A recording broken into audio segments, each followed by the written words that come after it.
formación inicial fue como ingeniera geofísica en la UNAM y después me empecé a dedicar más a la atmósfera y eso me llevó a estudiar física atmosférica y conociendo cada vez más sobre el planeta y sobre todo de la atmósfera me di cuenta de ese 5% que hablaba el maestro en la que se dio y de estos contaminantes que no necesariamente tienen que ver con el efecto de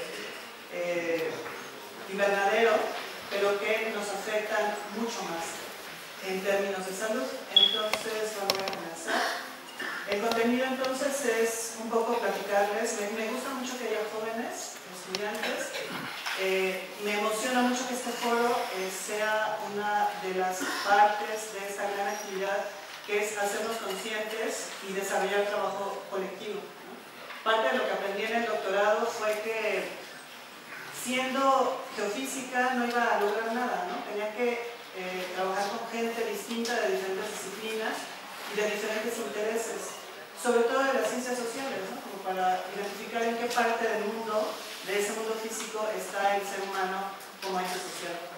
Porque todas estas actividades son sociales. Entonces, bueno, primero la atmósfera terrestre y su composición. Trato de hacerlo lo más sencillo en términos de, no me quiero clavar en la física, ¿no? Pero bueno, vamos a platicar un poco de eso.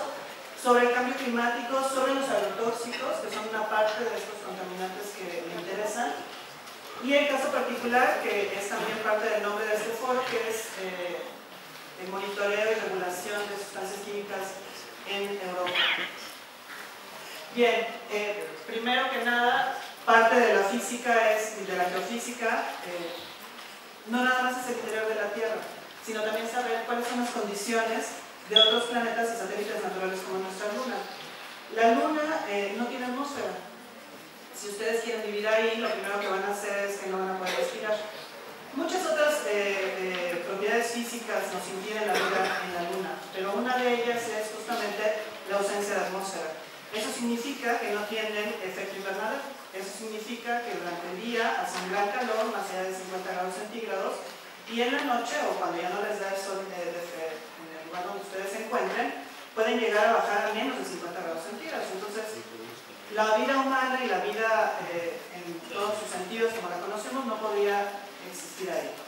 Otra de las cosas que nos podemos dar cuenta sin atmósfera es que el cielo siempre se va a ver negro, aunque esté el sol frente a nosotros. Esa es otra de las razones que nos hacen seres humanos sociales, ver el color del cielo, ¿no? Bien, ¿cuál es la composición de la atmósfera? Parece que nos pusimos un poco de acuerdo con el contenido de las diapositivas, maestra.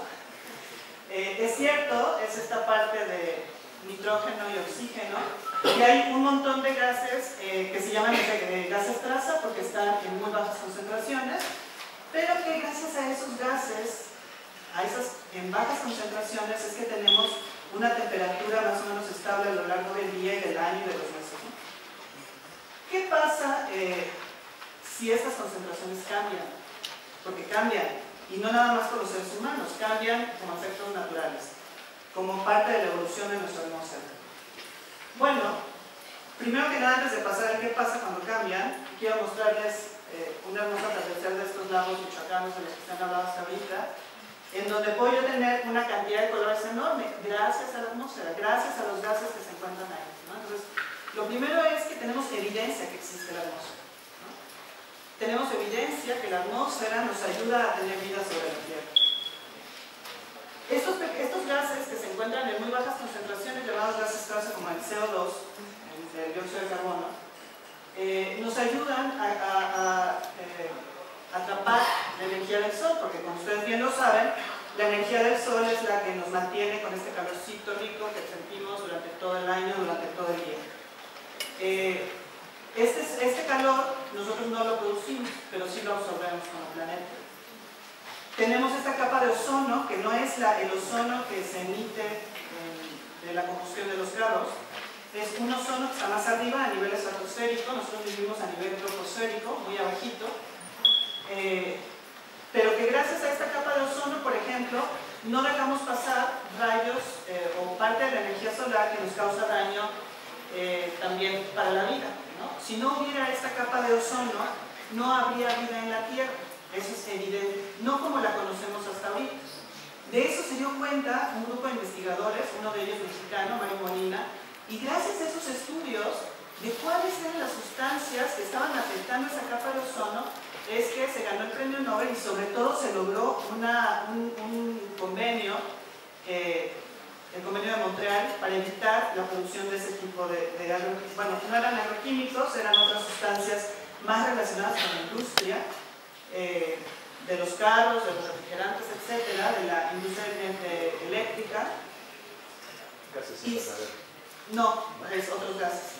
Pero bueno, gracias a estos gases que producíamos los humanos, se estaba haciendo un gran agujero, y no es que el agujero le afectara a unos cuantos, porque si eso fuera, pues se mueran todos los que se encuentran abajo de ese agujero. El problema es que ese agujero estaba creciendo. Y gracias a que este grupo de investigadores lograron no solamente identificarlos, monitorearlos, saber quiénes los producían, se logró hacer esta regulación para evitar la producción y el uso de estas sustancias. Gracias a eso, actualmente, nuestra capa de ozono estratosférico se está arreglando, se está curando a sí misma, y se espera que dentro de los próximos 20 años podamos tener la misma capa de ozono que había en la era preindustrial, o sea, en el siglo XIX, ¿no? El siglo XVIII finales.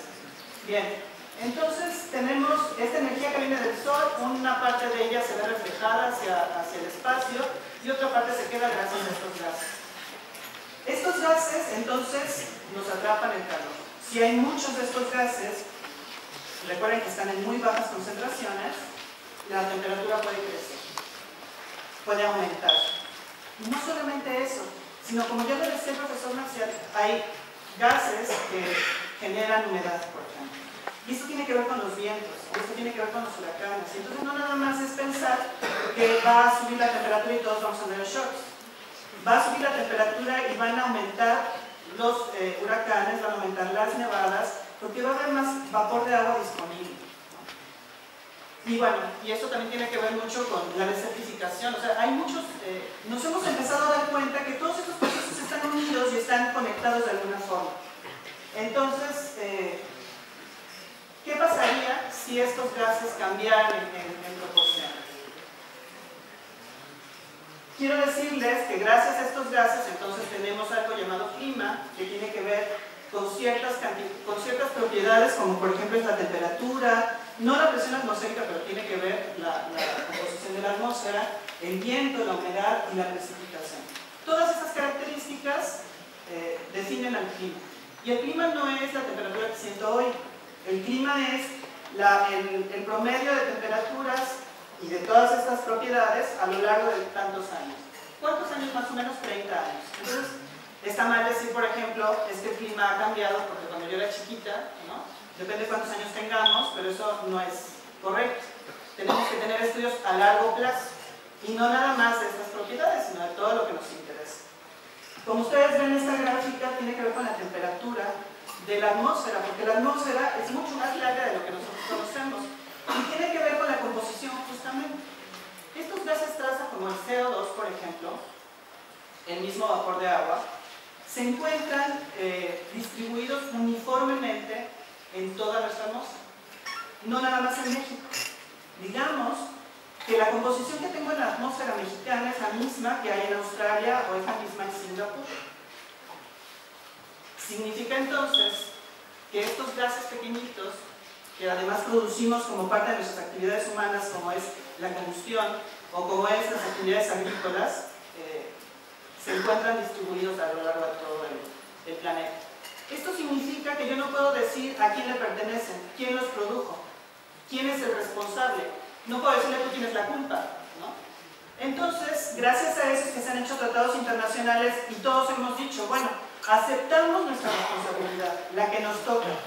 Países como México, que somos el tercer mundo, o en desarrollo como les gusta llamarnos, decimos, bueno, es que no me culpes a mí, ¿no? Por ejemplo, Francia, por ejemplo, Inglaterra empezaron a contaminar casi 100 años antes que nosotros, entonces, pues que ellos paguen. El problema de todo esto es que ellos ya se desarrollaron, ellos están defendiéndose contra el cambio climático, nosotros no, porque tenemos derecho a contaminar. pero no tenemos derecho a adaptarnos, ¿no? Porque eso cuesta también. Bueno, entonces, como les decía, este clima puede variar. ¿Por qué puede variar? Por razones naturales y por razones humanas. El clima ha variado a lo largo de la historia de la humanidad. Pero hemos visto que a partir del desarrollo tecnológico que hemos tenido industrial, ha aumentado este cambio. Hay evidencias, gracias a que muchos investigadores en todo el mundo se han dedicado a estudiar. ¿Por qué? Pues porque es un problema grave. Hay zonas, latitudes medias del hemisferio sur, que están desapareciendo en el agua. Y no es broma. O sea, no es broma, no es como que hay una temporada de lluvias y se desbordan los ríos. Es como que 9 meses al año tu casa está inundada, pero inundada a 1,5 metros, o sea, no puedes vivir ahí, ¿no? A eso nos referimos, a zonas enteras de la tierra que están desapareciendo bajo el agua.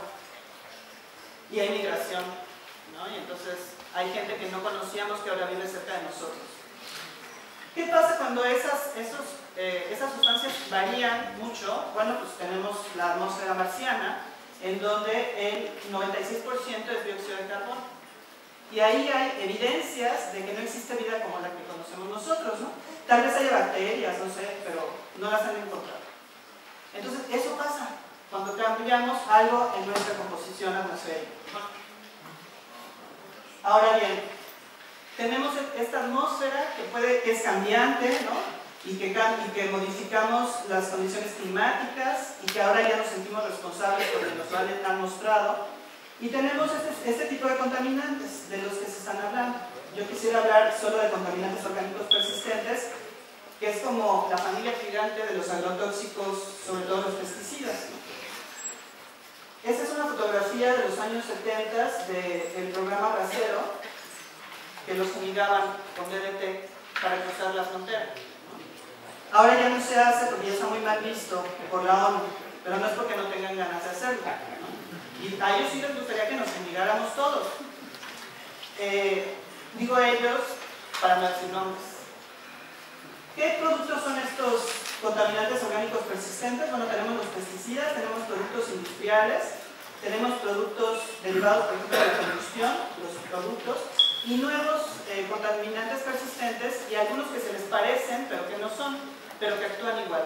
¿Cómo actúan? Bueno, son resistentes, o sea, no son afectados por la radiación, no son afectados por otros procesos biogeoquímicos en la atmósfera, tienen masas moleculares grandes, son semivolátiles, o sea, pueden ir saltando, ¿no? Como si fueran saltamontes, y son bioacumulables, algo de lo que ya hablábamos, bueno, platicaban ayer los médicos y los investigadores que estuvieron de la isla, nos decían, bueno, pues sí, este tipo de sustancias, que fíjense, estas sustancias no generan cambio climático, ¿eh? Estas sustancias generan otros problemas, pero estas sustancias tienen ciertas características.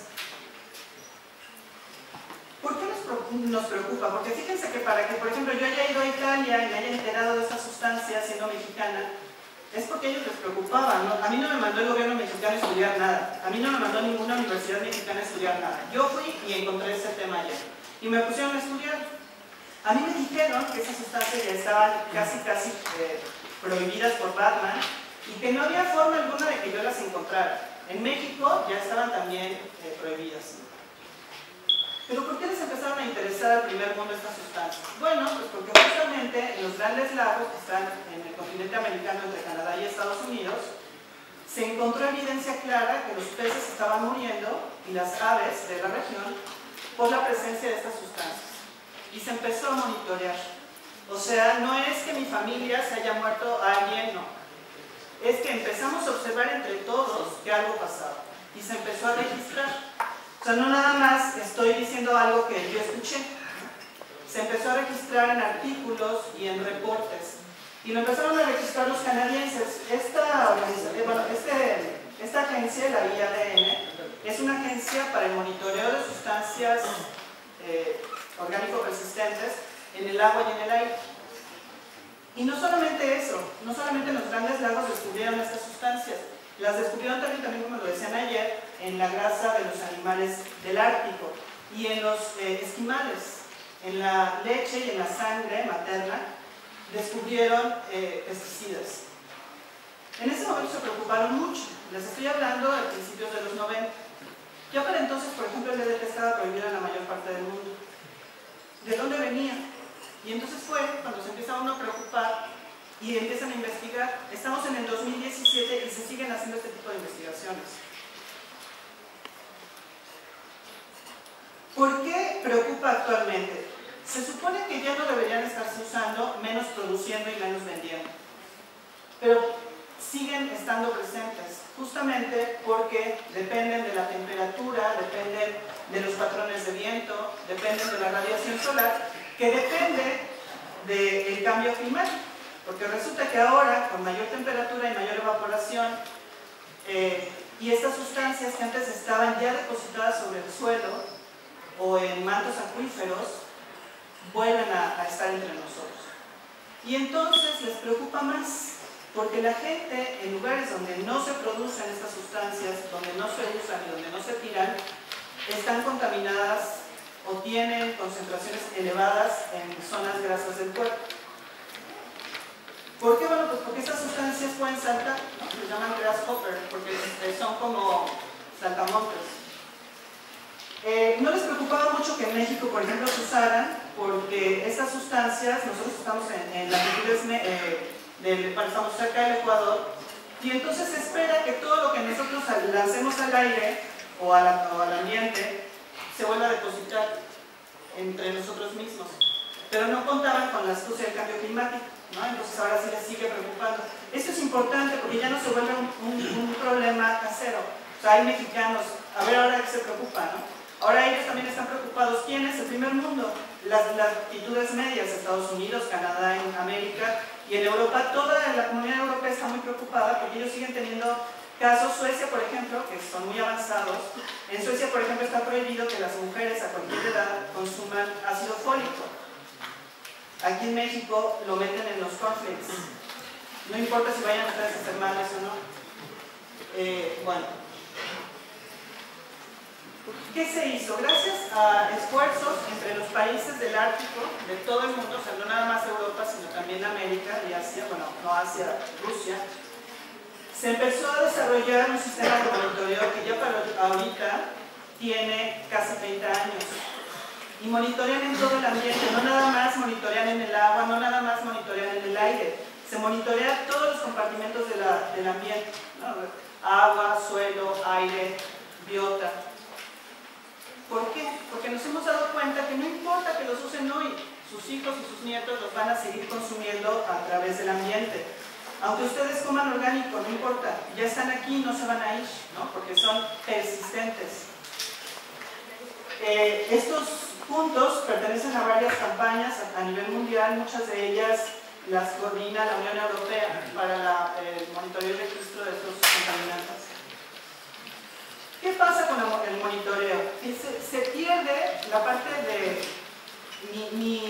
a mí me contaron, ¿no? Ahora ya tenemos registros sólidos. Yo creo que parte de estos esfuerzos para crear conciencia también es para crear justamente, como decía la maestra Melissa, colaboración con otros países que ya tienen desarrollados sistemas de monitoreo y que nos pueden ayudar a mantener el monitoreo dentro de nuestras regiones. Porque no es un problema de Uruapan, no es un problema de Zamora, es un problema del mundo. Gracias a este monitoreo y a esta regulación que se hizo, se han logrado, por ejemplo, las agencias, que es de lo que seguramente les van a hablar al rato, para el registro, evaluación y autorización de químicos. Esta propuesta nació en Europa basándose en estudios hechos en Estados Unidos con la EPA, con la Agencia de Protección Ambiental, que ahorita Trump ha decidido que no funciona para nada y ya le retiró todo el apoyo. Durante muchos años la EPA fue el referente para los ambientalistas de todos los estudios que se tenían que hacer de impacto en el ambiente. Y me refiero también al ser humano, ¿no? A los estudios en humanos.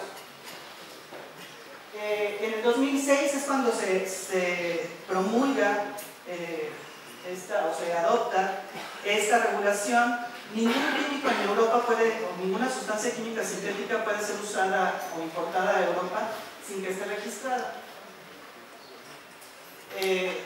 Parte de este protocolo es el